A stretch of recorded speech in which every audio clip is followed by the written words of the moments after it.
जय हिंद दोस्तों।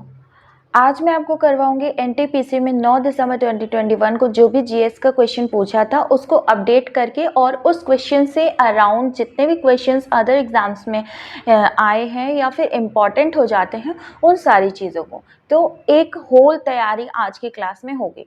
चलिए स्टार्ट करते हैं। देखिए इसमें सबसे पहला क्वेश्चन है कि कौन सा डिवाइस डिजिटल सिग्नल्स को एनालॉग सिग्नल में कन्वर्ट करता है, परिवर्तित करता है। तो ऐसा कौन सा डिवाइस है? यहाँ पे दिया हुआ है वाईफाई, मॉडेम, पोर्ट और यूएसबी।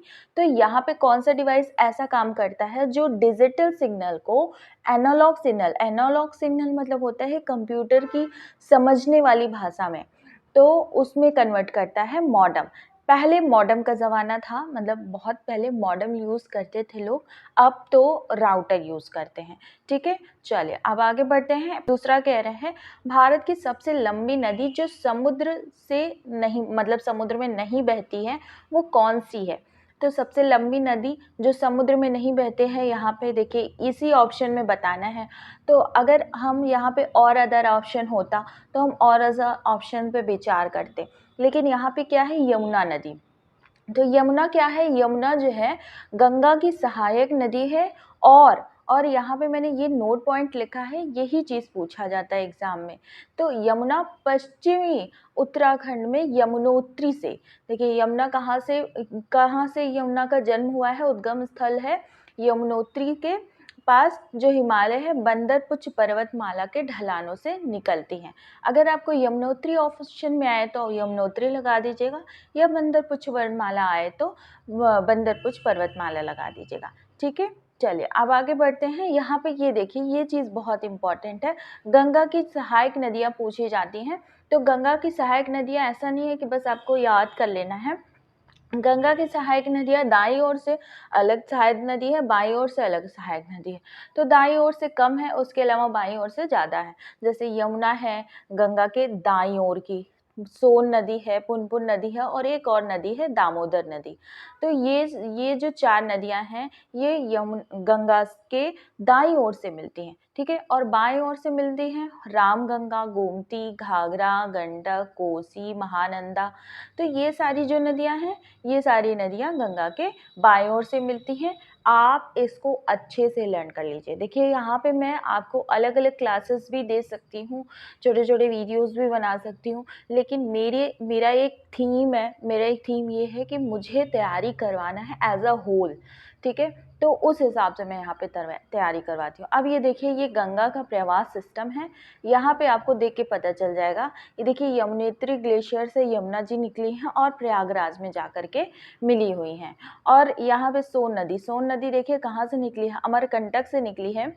यहाँ पे देखिए, इसको थोड़ा सा और ऊपर करते हैं। हाँ, सोन नदी यहाँ कहाँ से निकली है, अमरकंटक की पहाड़ियों से निकली है और पटना में जाकर के मिलती हैं। ठीक है, रामगंगा देखिए कन्नौज में मिलती है। गोमती कहाँ मिलती है गंगा से, गाजीपुर में मिलती हैं। और काली और जो काली नदी है, इसको हम शारदा नदी भी बोलते हैं उसको, और कर्णाली या घाघरा नदी, ये दोनों जो है कहाँ मिलती हैं, ये दोनों मिलती हैं छपरा में।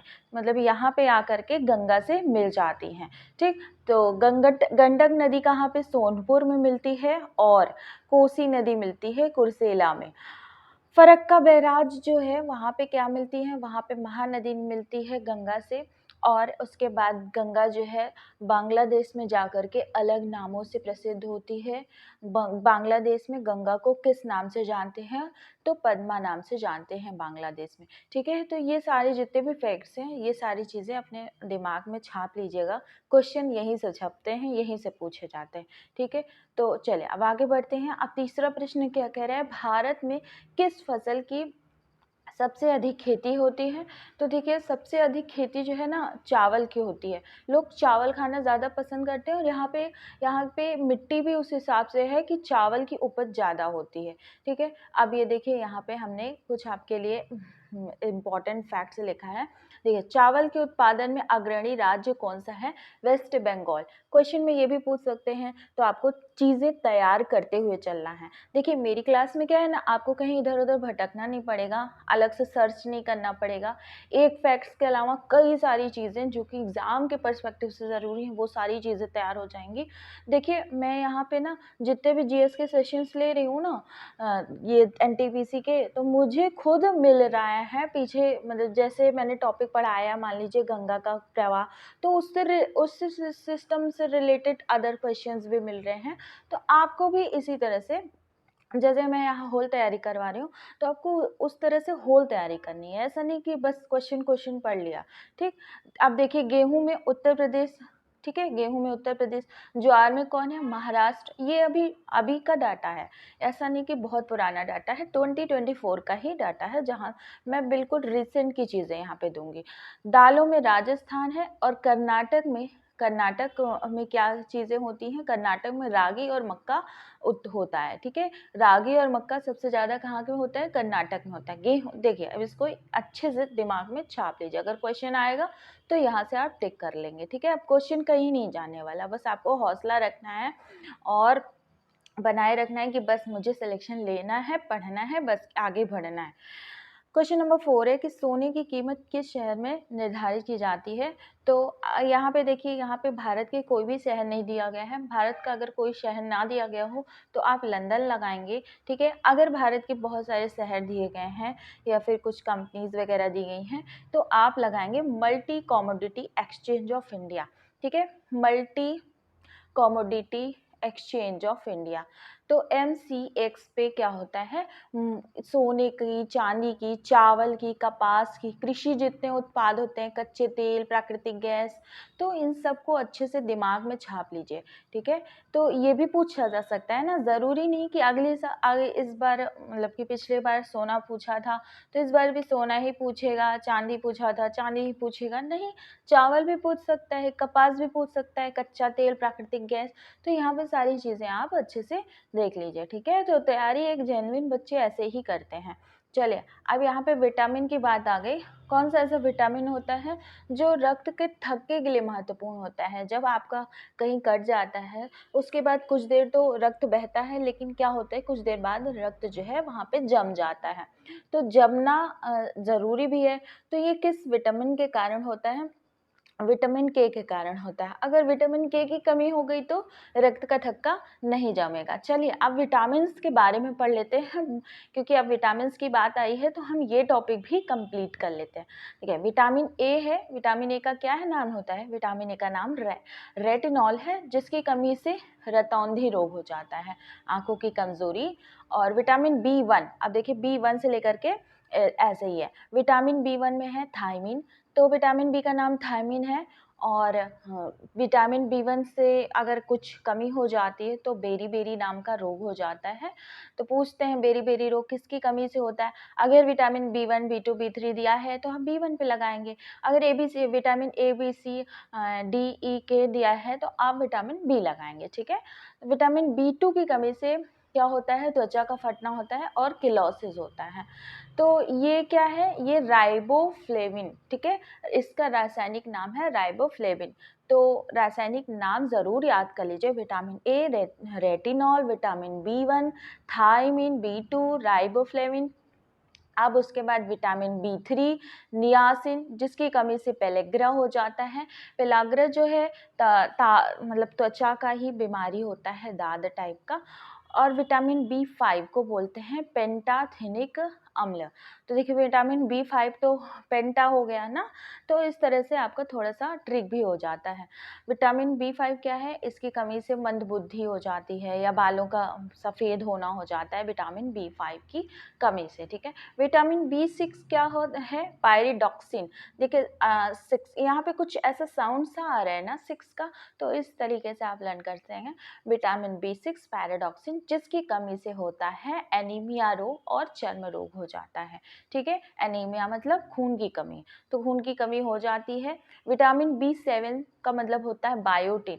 विटामिन B7 का मतलब बायोटिन, और इससे लकवा हो जाता है, शरीर में दर्द होता है, बालों का गिरना, झड़ना, इस तरह से चीज़ें होती हैं विटामिन 7 के कारण। ठीक, विटामिन बी 12 को बोलते हैं साइनोकोबालामिन। ठीक है, साइनोकोबालामिन इसको बोलते हैं, इसकी कमी से होता है एनीमिया। अगेन ज़रूरी नहीं कि अगर कोई एक विटामिन है उससे एनीमिया हो रहा है तो दूसरे से नहीं होगा, नहीं, उससे भी हो सकता है।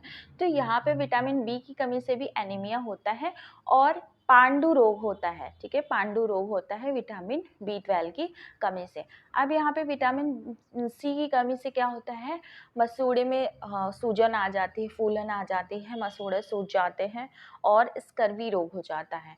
ठीक है, अब ये क्या है, इसका नाम है एस्कॉर्बिक एसिड। क्या नाम है, एस्कॉर्बिक एसिड। तो सारे ही जितने भी विटामिन हैं यहाँ पे मैं आपको अच्छे से रिवाइज करा दे रही हूँ, अच्छे से रिवाइज कर लीजिए। एग्जाम में ऐसे ही पूछते हैं, रासायनिक नाम पूछते हैं। अब बार बार आप क्या कॉपी पन्ना पेज क्या पलटेंगे, यहीं पे अच्छे से रिवाइज कर लीजिए। विटामिन डी जो है, विटामिन डी कैल्सीफेरॉल, क्या, विटामिन डी कैल्सीफेरॉल, इसकी कमी से रिकेट्स हो जाते हैं या ऑस्टियोमेलेशिया हो जाता है। ऑस्टियोमेलेशिया ना हड्डी का रोग होता है। ठीक है, अब इसलिए विटामिन डी बहुत ज़्यादा ज़रूरी होता है। धूप की जो रेड वाली किरण होती है ना, उसमें विटामिन डी मिलता है, इसलिए हमें सुबह सुबह धूप लेना चाहिए। ठीक है, चलिए, अब विटामिन ई जो होता है उसका नाम है टोकोफेरॉल। विटामिन ई का नाम होता है टोकोफेरॉल और विटामिन ई का नपुंसकता हो जाती है। और एक चीज़ और है, विटामिन ई की टैबलेट्स जो होती हैं बहुत सारे लोग ले करके स्किन पे लगाते हैं, स्किन को ग्लो करने के लिए। ठीक है, तो आगे विटामिन के है। विटामिन के का जो रासायनिक नाम है फिलोक्विनोन, विटामिन के फिलोक्विनोन। और लास्ट में इसका ये काम है कि रक्त का थक्का नहीं जमता है इसकी कमी से। ठीक है, जितनी भी सारी मैंने विटामिन यहाँ पे आपको कराई हैं, एक बार अच्छे से रिवाइज कर लीजिए। देखिए, विटामिन ए रेटिनॉल, आप यहाँ पे पढ़ने आए हो ना तो आप फुल तैयारी करो, ऐसा नहीं कि बस काम चलाओ आप कर ले रहे हो। Vitamin B 1 thiamine, vitamin B 2 riboflavin, vitamin B 3 niacin. देखिए, थ्रीन सीन, तो इस तरह से करके आप लर्न कर सकते हो। 5 पेंटाथेनिक एसिड, बी 6 पैराडॉक्सिन। ठीक, तो कुछ साउंड्स भी उसमें आ रहा है उसकी रासायनिक नाम में। बी 7 बायोटिन और बी 12 साइनोकोबालामिन बी 12 और सी एस्कॉर्बिक एसिड, डी कैल्सीफेरॉल और ई टोकोफेरॉल, के फिलोक्विनोन। चलिए, अब अदर फैक्ट्स जो कि एग्जाम के लिए ज़रूरी हैं जान लेते हैं। यहाँ पे है कि जल में जो घुलनशील होते हैं विटामिन वो बी और सी। देखिए, कुछ पूछे जाते हैं कौन से ऐसे विटामिन होते हैं जो केवल और केवल जल में घुलते हैं, तो विटामिन बी और सी जो है जल में घुलते हैं। बाकी के जो विटामिन होते हैं वो वसा या कार्बनिक जो सॉल्यूशन होते हैं उसमें घुलते हैं। तो एडेक, ठीक है, A vitamin D, vitamin E, vitamin के, तो इसको हम एडेक करके याद करेंगे। ठीक है, चलिए अब आगे देखते हैं। विटामिन बी 12 में पूछा जाता है कि क्या पाया जाता है। विटामिन बी 12 में कोबाल्ट पाया जाता है। तो ये भी क्वेश्चन आते हैं। ठीक है, जितने भी चीज़ें पढ़ा रही हूँ ना, सारी चीज़ें यहाँ पे अनुभव वाली हैं। अगर आप सर्च करके देखोगे ना, मेरे एक एक पढ़ाया हुआ एक लाइन आपको कहीं ना कहीं किसी न किसी एग्जाम के क्वेश्चन में ज़रूर मिलेगा। विटामिन डी और के का संश्लेषण क्या होता है, हमारे शरीर में होता है। ठीक, चलिए, विटामिन्स का आविष्कार किसने किया था, फंक ने किया था। विटामिन्स का आविष्कार किसने किया था, फंक ने किया था। चलिए अब आगे नेक्स्ट क्वेश्चन देखते हैं। नेक्स्ट क्वेश्चन क्या है, ये देखिए, ये जो क्वेश्चन है स्वच्छ भारत अभियान 2015 के सर्वेक्षण से है, लेकिन हम क्या करेंगे, हम इसको नहीं पढ़ेंगे, बस हम इसको क्वेश्चन देख लेंगे और यहाँ से आइडिया लेकर के इस पे हम करेंट अफेयर इंक्लूड करेंगे। तो मैंने करेंट अफेयर क्या इंक्लूड किया है 2024 के हिसाब से। तो यहाँ पे जितनी भी चीज़ें मैं आपको दे रही हूँ ना, सारी अपडेटेड है। ये मत सोचिएगा कि अपडेटेड नहीं है। मैं यहाँ पे आपको सितंबर में पढ़ा रही हूँ, तो हाँ, सितंबर 2024 के हिसाब से ये अपडेटेड है। ठीक, 2024 में सबसे स्वच्छ शहर जो है कौन सा माना गया है, इंदौर, जो कि मध्य प्रदेश में है। दूसरे नंबर पे गुजरात का जो सूरत है ना, सूरत, वो सबसे स्वच्छ शहर माना गया है। अब यहाँ पे एक चीज़ और आप देख लीजिए। चलिए नेक्स्ट क्वेश्चन देख लेते हैं। क्वेश्चन नंबर इस 7 में भी देखिए, ये भी करंट अफेयर का ही क्वेश्चन है। इसमें पूछा गया था ग्लोबल पीस इंडेक्स के अनुसार शांतिपूर्ण सबसे देश कौन सा है। तो अब चलिए हम इस वेरियस इंडेक्सेस को देख लेते हैं जो इंडेक्सेस इंपॉर्टेंट होते हैं, ठीक है। तो देखिए इंडियाज SDG स्कोर फॉर 23-24 के हिसाब से, ये SDG स्कोर क्या होता है? SDG स्कोर मतलब होता है सस्टेनेबल डेवलपमेंट गोल। तो कितने सस्टेनेबल डेवलपमेंट गोल होते हैं? 17 होते हैं, और इन्हीं को अचीव करने हैं पूरे मतलब कि जितने भी देश हैं पार्टिसिपेटेड हैं उनको। तो उनको ये SDG गोल्स अटेन करने हैं। इंडिया का स्कोर क्या है इसमें? SDG गोल्स में 71 स्कोर किया है इंडिया ने। और ये पब्लिश कब हुआ था? ये आपका जो PIB है ना, PIB से मैंने इसको लिया है, ये कहीं इधर उधर से नहीं लिया है, सिर्फ ऑथेंटिक स्कोर से लिया है, ऑथेंटिक सोर्स से लिया है। 12 जुलाई 2024 को PIB में पब्लिश हुआ था। अच्छा, हेनरी पासपोर्ट इंडेक्स में प्रथम कौन है? सिंगापुर है, और भारत 82वें नंबर पे है। तो इस हेनरी पासपोर्ट इंडेक्स क्या है? हेनरी पासपोर्ट इंडेक्स है कि भारत का जो पासपोर्ट है वो कितना स्ट्रॉन्ग है, कितना स्ट्रॉन्ग है, कितना उसका वैल्यू है। तो ये हेनली पासपोर्ट इंडेक्स बताता है। भारत का नंबर 82 आता है। कितना आता है? 82, हेनली 82। अब चलिए, अब यहाँ पे हम देखते हैं यात्रा और पर्यटन विकास सूचकांक 2024 के हिसाब से भारत का 39 स्थान है। क्या यात्रा करना है, अगर पर्यटन करना है तो भारत का कितना है? भारत का 39 है, ठीक है। चलिए अब आगे देखते हैं क्वेश्चन नंबर नेक्स्ट जो फैक्ट्स है वो वैश्विक मानव विकास सूचकांक है 2024 के हिसाब से। तो ये इसमें पहला कौन है? इसमें पहला है स्विट्ज़रलैंड, पहला स्विट्ज़रलैंड है, और भारत का नंबर 134 है, ठीक है। कितना है? 134 मानव विकास सूचकांक में। जितने भी सूचकांक यहाँ दे रही हूँ आप अच्छे से इसको लर्न कर लीजिए, ये सारे ही पूछे जाते हैं। अगर इस बार ये पूछा है अगली बार दूसरा कुछ पूछ लेगा, ठीक है। तो वैश्विक बौद्धिक संपदा सूचकांक में प्रथम कौन है? प्रथम USA है, ठीक है। अभी मैंने यहाँ पे नहीं बताया है कि भारत का क्या रहा है प्लेस, तो आप इसको सर्च करिए अभी तुरंत, या फिर उसको मतलब बाद में सर्च करके बढ़िया से अपना कमेंट कर लीजिएगा।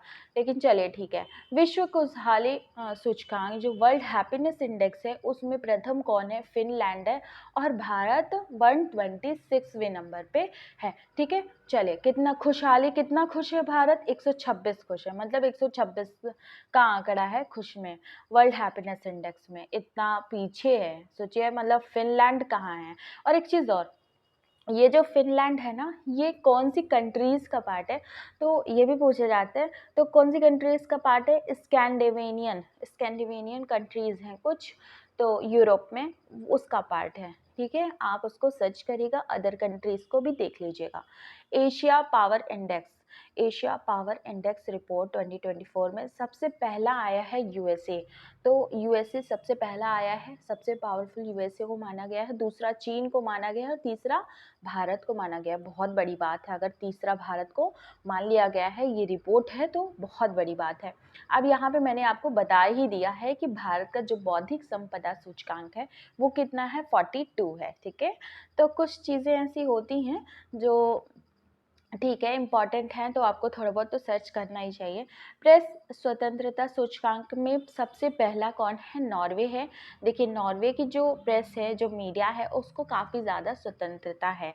लेकिन भारत की कितनी है? भारत की स्वतंत्रता कितनी है? 159 है, मतलब नॉर्वे से पीछे है। और मतलब कि भारत का जो मीडिया है वो कितनी स्वतंत्र है। अच्छा, तो एक आर्टिकल आता है 19(1) का A, तो इसमें मीडिया से रिलेटेड कुछ चीज़ें हैं, आप इसको देख लीजिएगा, ठीक है। यहाँ से पूछते हैं, चलिए, global gender gap index, global gender gap index में सबसे पहला कौन है? आइसलैंड है। तो यहाँ पे क्या है, ग्लोबल जेंडर गैप इंडेक्स क्या बताता है कि जेंडर में जो भेदभाव होता है बहुत कम होता है यहाँ पे। तो आइसलैंड इसमें भेदभाव कम करता है। अब भारत देखिए 146 बहुत भेदभाव करता है भाई, वेजेस में भी कम करता है। आपको जो लेडीज़ होंगी उनको वेजेस कम मिलते हैं सेम काम के लिए, ऐसा होता है।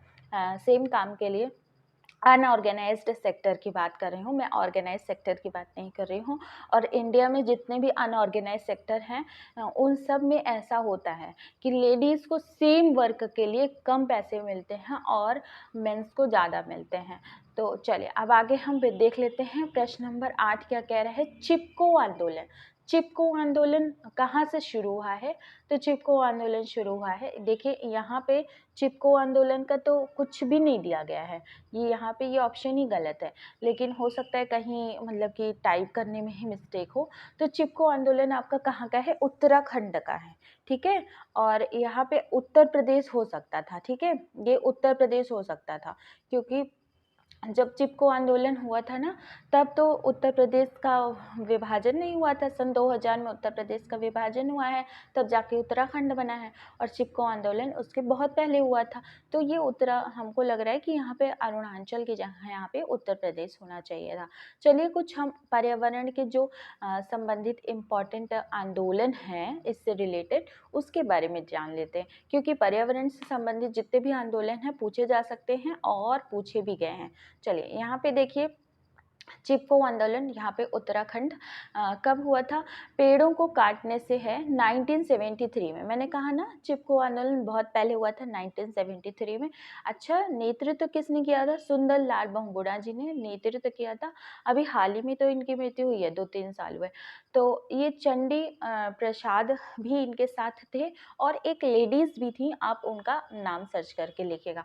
उत्तराखंड के गढ़वाल डिस्ट्रिक्ट में, कौन से डिस्ट्रिक्ट में?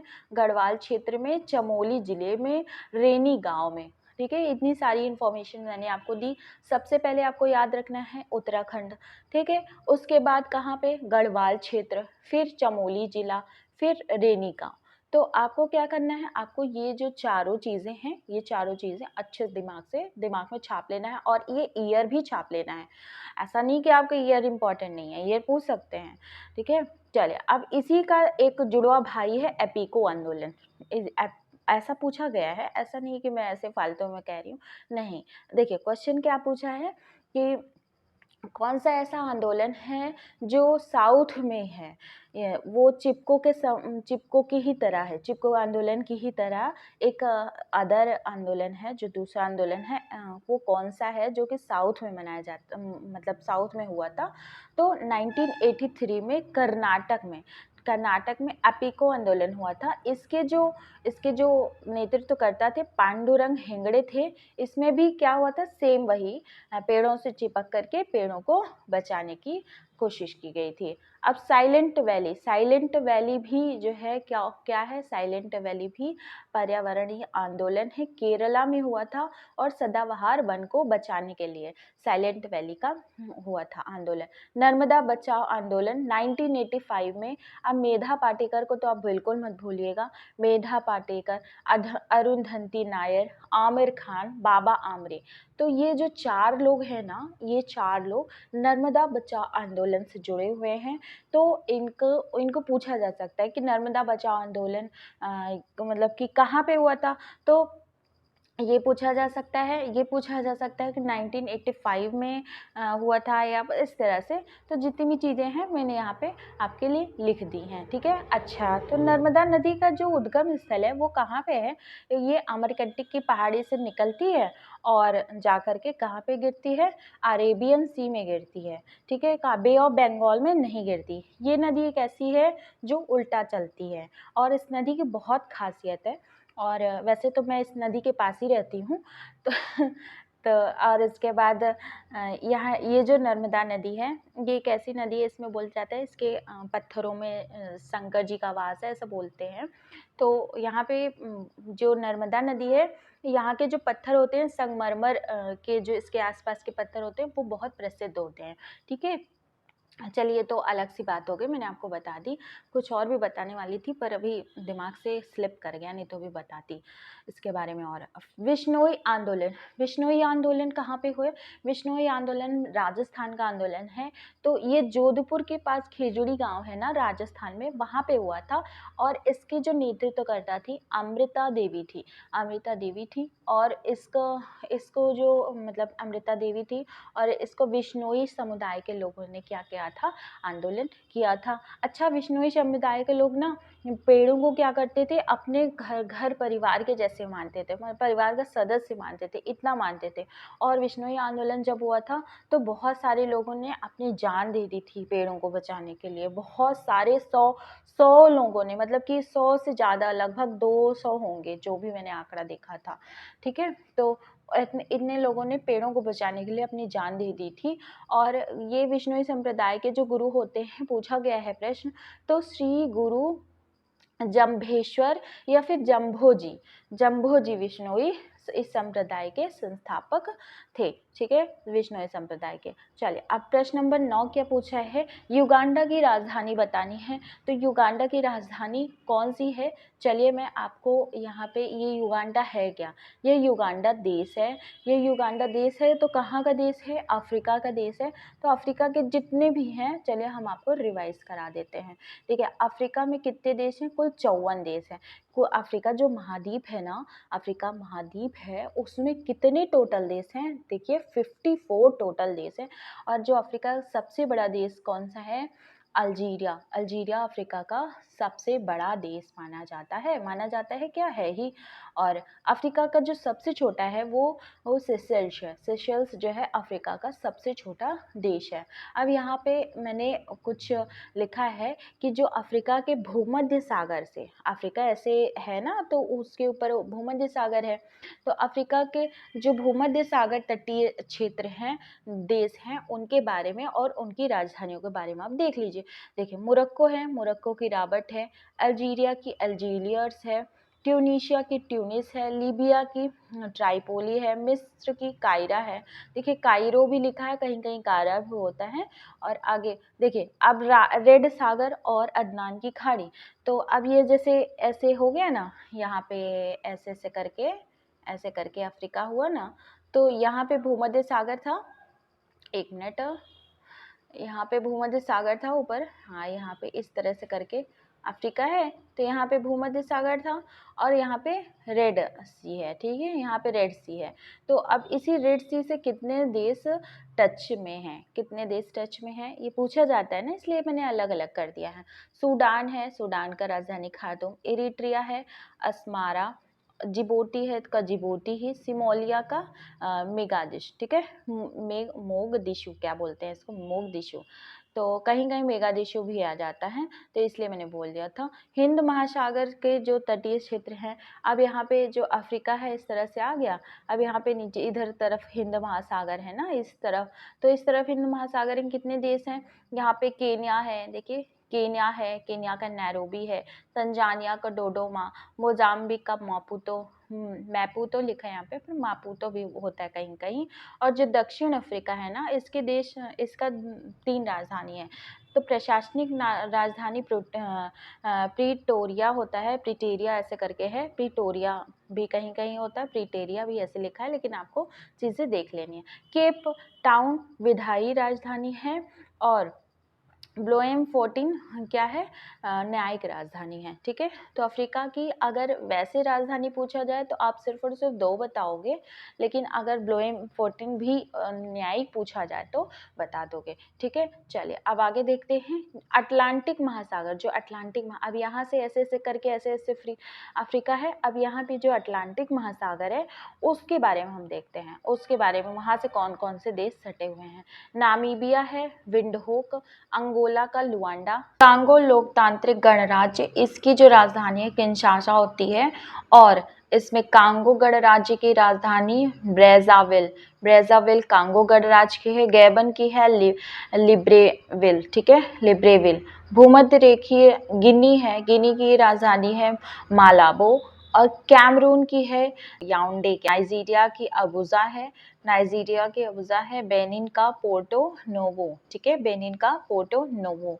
तो ये जितनी भी राजधानी थी ना, तो इसको क्या करिएगा आप एक लाइन से, जैसे यहाँ पे मैंने आपको लर्न कराया है, बताया है कि भूमध्य सागर से लेकर के इधर अदनान की खाड़ी से ऐसे करके, तो ये सारी राजधानी का लर्न करने का तरीका इसी तरह होता है।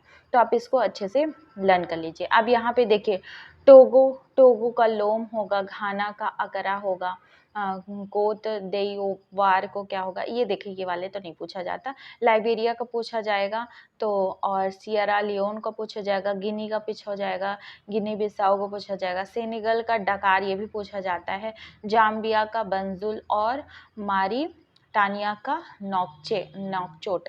क्या क्या राजधानी है, बाप रे, इससे अच्छी राजधानी तो हमारे भारत की ही है। मतलब कम से कम बोलने में तो आती है, यहाँ तो बस क्या ही बताऊं। चलो अब जो क्वेश्चन था हम उसका आंसर देख लेते हैं कि उस क्वेश्चन का आंसर क्या है। युगांडा की जो राजधानी है, युगांडा की राजधानी कंपाला है। चलिए अब नेक्स्ट क्वेश्चन क्या कह रहे हैं। नेक्स्ट क्वेश्चन है मधुबनी कला क्या है। तो एक मैंने जो पिछली जीएस की क्लासेस कराई थी उसमें बहुत सारी चित्रकलाओं को कंप्लीट कराया था, इसलिए अगेन मैं इस क्लास में नहीं कराऊंगी क्योंकि इतना टाइम भी होता है। तो मधुबनी का जो है कला, मधुबनी कला कहाँ की है, बिहार में एक प्रचलित लोक कला है, ठीक है। तो उस क्लास में मैंने कराया था, तो जितनी भी चित्रकलाएं हैं वहाँ से आप देख लीजिएगा, क्योंकि पिछली बार उसमें अदर चीज़ें पूछी हुई थी, तो उनको भी वहाँ पे कराया है। देखिए नौवां ग्रह क्या है, नौवां ग्रह क्या है, ये क्या है, नौवां ग्रह बाहरी सौर मंडल में प्रस्तावित एक बड़ा बर्फीला ग्रह है। नौवां ग्रह जो है बाहर, मतलब जो सौर मंडल है उससे बाहरी है, उससे बाहरी है, ठीक है। चलिए अब आगे देखते हैं। सौर मंडल की बात आ गई है तो हम सौर मंडल का पूरा ही टॉपिक अच्छे से कंप्लीट कर लेते हैं, जो कि इम्पोर्टेंट होता है। सौर मंडल जो प्रणाली है, सोलर सिस्टम जो है, इसकी खोजकर्ता कोपरनिकस थे। और सौर मंडल ग्रहों में कितने ग्रह हैं, 8 ग्रह हैं। ग्रहों की गति का नियम केपलर ने दिया था, केपलर ने ग्रहों की गति का नियम दिया था। और सबसे बड़ा और भारी ग्रह कौन सा है, देखिए सबसे बड़ा ग्रह माना जाता है बृहस्पति है, और सौर मंडल का सबसे छोटा ग्रह बुध है, जिसको इंग्लिश में मरकरी बोलते हैं, ठीक है। बुध जिसको इंग्लिश में मरकरी बोलते हैं। सूर्य के सबसे निकट कौन है, बुध है। और सूर्य और पृथ्वी से सबसे दूर ग्रह कौन है, सूर्य और पृथ्वी से अगर देखा जाए सबसे दूर ग्रह है वरुण। और पृथ्वी के सबसे निकट मतलब पृथ्वी के जो सबसे निकट स्थित है वो वाला कौन सा ग्रह है, तो वो है शुक्र ग्रह। इसको पृथ्वी की जुड़ा बहन भी बोलते हैं। पृथ्वी की त्रिज्या मापने वाला किसने पृथ्वी की त्रिज्या को मापा था, एरिस्टोस्थनीज ने मापा था। पृथ्वी का पड़ोसी कौन कौन सा है, शुक्र है और मंगल है। शुक्र और मंगल पृथ्वी का पड़ोसी ग्रह है। पृथ्वी का जो उपग्रह है वो है चंद्रमा, इसमें जीवाश्म भी पाया गया है।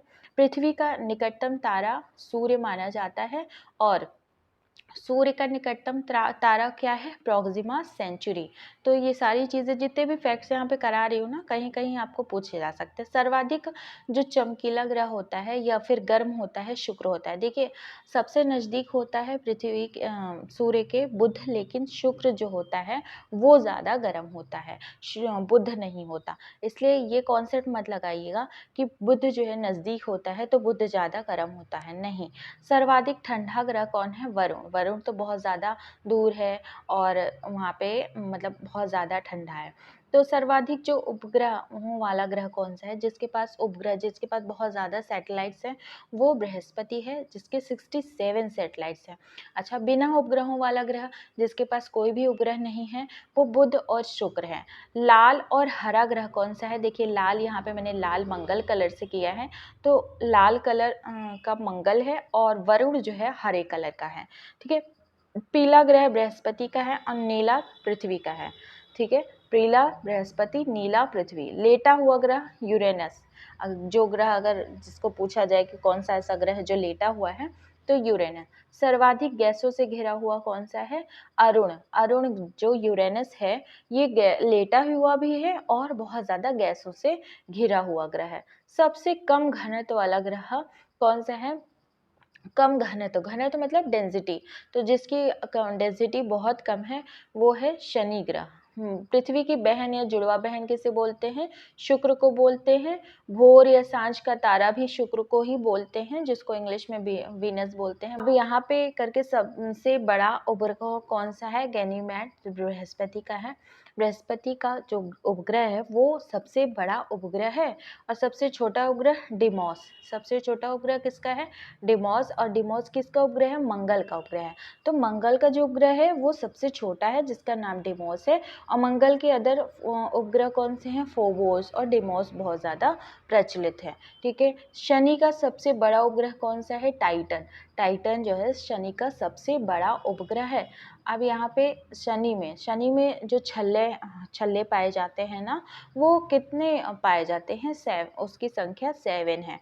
शनि के जो रिंग्स है उसकी खोजकर्ता कौन थे? गैलीलियो थे। गैलीलियो ने शनि के रिंग्स की खोज की थी। तो जितने भी यहाँ पे फैक्ट्स तैयार करा रही हूँ इसको अच्छे से देख लीजिए, क्योंकि कहीं ना कहीं एग्जाम में आपको पूछे भी गए हैं, पूछे भी जाते हैं, इंपॉर्टेंट भी हैं, तो आपको एक होल सोल तैयारी करनी है। फ्रेंड्स, अगर आपने अभी तक चैनल को सब्सक्राइब नहीं किया है तो कर लीजिएगा, क्योंकि इसी तरह से मैं आपको करंट से अपडेट करके जीएस की तैयारी विद जीएस भी करवा रही हूँ, और मैं मैथ्स की भी क्लासेस आपको दे रही हूँ। कभी कभी क्या होता है ना, 1-2 दिन तबीयत नहीं सही रहती तो नहीं वीडियो बना पाती हूँ, क्लासेस दे पाती हूँ, तो उसके लिए थोड़ा सा मुझे वो करिएगा।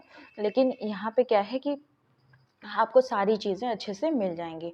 तो अगर आपको वाकई में जेन्युइन चीज़ें चाहते हैं तो आप चैनल को सब्सक्राइब कर देना और शेयर तो ज़रूरी कर देना। ठीक है। सबसे तेज और सबसे धीमी गति से जो ढूंढन करने वाला ग्रह कौन सा है? सबसे तेज गति से जो घूमता है वो बुध है, और सबसे धीमी गति से शुक्र है। ठीक है। तो ये चीज़ है, यहाँ पे मैंने इसलिए दोनों लिखा है।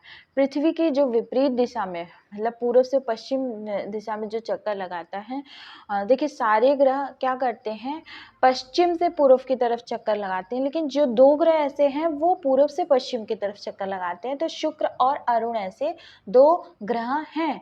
सबसे चमकीला तारा कौन सा है? साइरस, जिसको डाग तारा भी बोलते हैं। पृथ्वी से सबसे निकट तारे का जो पृथ्वी पर पहुंचने में लगा समय, मतलब पृथ्वी से सबसे निकट तारे का प्रकाश अगर पृथ्वी पे कितने समय में पहुंचा है, तो 4.2 प्रकाश वर्ष लगा हुआ है उस प्रकाश को पहुंचने में। ठीक है। सूर्य का केंद्र होता है उसका तापमान कितना होता है? 15 डिग्री सेल्सियस। ठीक है। 15 डिग्री सेल्सियस। अब आगे देखते हैं, सूर्य का जो सतह का तापमान होता है ना, वो बहुत ज़्यादा होता है, 6000 डिग्री सेल्सियस। कितना? 6000 डिग्री सेल्सियस। तो सूर्य की जो बाहरी वाली परत होती है ना, ये जो बाहरी परत होती है इसको बोलते हैं कोरोना बोलते हैं, किरीट भी बोलते हैं। सूर्य का जो दीप्तिमान सतह होता है उसको प्रकाश मंडल बोलते हैं। चलिए, सूर्य का जो संघटक है, किससे सूर्य बना है? तो किससे बना है? हाइड्रोजन और हीलियम से बना है, पूछा जाता है। और सूर्य का ऊर्जा स्रोत क्या है? नाभिकीय संलयन होता रहता है। ठीक है। सूर्य में हमेशा लगातार नाभिकीय संलयन होता रहता है, जिसके कारण इसमें ऊर्जा बनी रहती है। सूर्य और चंद्रमा के प्रकाश को पृथ्वी पर पहुंचने में लगा समय, देखिए सूर्य और चंद्रमा के प्रकाश को पृथ्वी पर पहुंचने में लगा, सूर्य का जब प्रकाश पहुंचता है 8.3 मिनट में पहुंचता है। बाप रे, इतना फास्ट पहुंचता है। 1.3 सेकेंड्स में चंद्रमा का प्रकाश पहुंचता है। ठीक है। इतने सेकेंड्स में इतना तेज प्रकाश चलता है। भू स्थिर उपग्रहों की ऊंचाई कितनी है? तो कितनी है? 36,000 किलोमीटर। क्षुद्र ग्रह स्थित हैं। क्षुद्र ग्रह कहाँ पाए जाते हैं? तो पूछा जाता है मंगल और बृहस्पति के बीच जो क्षुद्र ग्रह होते हैं वो पाए जाते हैं। सबसे बड़ा क्षुद्र ग्रह कौन सा है? सेरेस है, जिसका नाम सेरेस है। और चंद्रमा पृथ्वी की परिक्रमा करता है, कितने दिन में परिक्रमा करता है? 27 दिन 8 घंटा में पृथ्वी की परिक्रमा चंद्रमा कर लेता है। ठीक है। पृथ्वी द्वारा सूर्य की परिक्रमा में 365 दिन और 6 घंटे का समय लगता है पृथ्वी के द्वारा, अगर पृथ्वी सूर्य का चक्कर लगा रही है तो। सी ऑफ ट्रैंक्विलिटी कहाँ पर स्थित है? पूछा गया प्रश्न है, तो चंद्रमा पर स्थित है। जितने भी फैक्ट्स आपने तैयार किए, आपका ये टॉपिक तो कंप्लीट हो गया। ठीक है। चलिए, प्रश्न नंबर 12 पे पहुंचते हैं। कौन सा ऑपरेटिंग सिस्टम नहीं है? तो यहाँ पे कौन सा ऑपरेटिंग सिस्टम नहीं है? Option number D, operating system नहीं है। चलिए, अदर ऑपरेटिंग सिस्टम देख लेते हैं, कौन कौन से ऑपरेटिंग सिस्टम यहाँ पे होते होते हैं Mac OS, Android OS, Linux, और इसको बोलते हैं क्रोम ओएस, मैक ओएस, हाँ मैक ओएस 2 बार लिख दिया मैंने, लाइनेक्स और फेडोरा। तो ये सब क्या है, ये ऑपरेटिंग सिस्टम है। ये देखिए यहाँ पे ये जितने भी मैंने यहाँ पे लगाए हैं ताकि चित्र लगा दी हैं आपका अच्छे से कंप्लीट हो जाए। तो ये जो है ऑपरेटिंग सिस्टम है। यूनिक्स भी ऑपरेटिंग सिस्टम है, ब्लैकबेरी और ऑपरेटिंग सिस्टम, माइक्रोसॉफ्ट विंडो, ये सारी क्या है ऑपरेटिंग सिस्टम है। इसको अच्छे से देख लीजिए और क्लिक भी कर लीजिए अगर आप चाहें तो। अब यहाँ पे देख लीजिए, ये मनुष्य में सब जीवाणु के लिए, मनुष्यों में जीवाणु संक्रमण के लिए सबसे सामान्य उपचार क्या है? तो अगर मनुष्यों में जो जीवाणु बैक्टीरिया से संक्रमण होते हैं उसके लिए एंटीबायोटिक्स का यूज़ किया जाता है। कौन सा यूज़ किया जाता है? एंटीबायोटिक्स का यूज किया जाता है। प्रश्न नंबर 14 क्या कर रहा है? द्वीप समूह क्या होता है? तो द्वीप समूह क्या होता है? समूह, श्रृंखला, झुंड, द्वीपों का समूह। कई सारे छोटे छोटे द्वीप होते हैं उनके समूह को बोल जाता है द्वीप समूह। चलिए, सबरी कार्तिक को मतलब किससे रिलेटेड है? तो आप क्या करिएगा, अब यहाँ पे अब दोबारा तो पूछने वाला नहीं, आप क्या करिएगा, जितना भी मैंने पैरा ओलंपिक्स और ओलंपिक्स में पढ़ाया है उसको जा कर के अच्छे से देख लीजिएगा, क्योंकि वहाँ से क्वेश्चन पूछेगा भाई उनने इतनी मेहनत करके गोल्ड ले आया, मेडल ले आया। अभी आपको बिलीव नहीं होगा, अभी मैंने जो Nitish Kumar gold medallist para Olympics, तो उनसे मेरा वीडियो कॉल हुआ था, तो मेरे को बिलीव ही नहीं हो रहा था कि मतलब मेरे सामने वो मुस्कुरा रहे हैं। तो मतलब उनको देखने के बाद इतना एनर्जेटिक फील हो रहा था कि मैं क्या ही बताऊं। पर ठीक है, हो जाता है कभी कभी दुनिया में, मतलब टाइम ऐसा आता है कि अच्छे लोगों से मुलाकात हो जाती है, तो हो गई थी। और चलिए ठीक है, अब उसके लिए मैंने फ़ोटो वगैरह तो नहीं खींचा भाई। फ़ोटो मैं चाहती तो स्क्रीनशॉट कर लेती, यहाँ पे पेस्ट कर देती, लेकिन मैंने सोचा कि जाने दो, छोड़ो, स्क्रीनशॉट क्या ही करो, मतलब कब नज़र में उनकी आएगा तो मतलब थोड़ा सा मेरे को अजीब सा लगा, तो लेकिन हाँ बहुत अच्छा लगा। चलिए अब आगे देखते हैं, प्रश्न नंबर 16 पे क्या कहते हैं। प्रश्न नंबर 16 पे हास्य गैस है। हास्य गैस ऐसी गैस है जिससे हमें हंसी आती है। तो कौन सी ऐसी गैस होती है जिससे हमें हंसी आती है? तो नाइट्रस ऑक्साइड जो होती है हास्य गैस हो जाती है, नाइट्रस। अब इसी के साथ मैंने एक क्वेश्चन जोड़ दिया है, इस क्वेश्चन को जोड़ा है, इस क्वेश्चन को मैंने जोड़ा है कि आंसू वाली गैस भी पूछा जाता है। कौन सी गैस ऐसी होती है जो आंसू क्रिएट करती है? तो क्लोरीन जो होती है ना, Cl2 क्लोरीन, वो आंसू गैस होती है। लेकिन अब यहाँ पे कहीं कहीं क्लोरोपिक्रीन भी होता है, कहीं कहीं लिखा जाता है क्लोरोपिक्रीन भी होता है। ये क्या करता है कि आंसू की ग्रंथि को की वाली नसों को क्या करता है, उत्तेजित कर देता है, तो जिसके कारण आंसू आने लगते हैं। आजकल तो इसको दंगा फसाद नियंत्रण में भी यूज़ किया जाता है। अच्छा, क्लोरोपिक्रीन जो होता है ना, इसका रासायनिक नाम क्या है? इसका रासायनिक नाम है ट्राइक्लोरोनिट्रोमीथेन। ठीक है, ट्राइक्लोरोनिट्रोमीथेन। अब यहाँ पे ये इसका फॉर्मूला है, इसको फॉर्मूला अच्छे से देख लीजिए। यहाँ पे CCl2 है, ठीक है, CCl2, यहाँ पे ये देखिए CCl2। ठीक, अब चलिए अब आगे बढ़ जाते हैं। इस प्रकार आंसू गैस में कौन सी गैस हुई? क्लोरीन गैस हुई। तो इसको आप अच्छे से देख लीजिए, यही पूछा जाता है।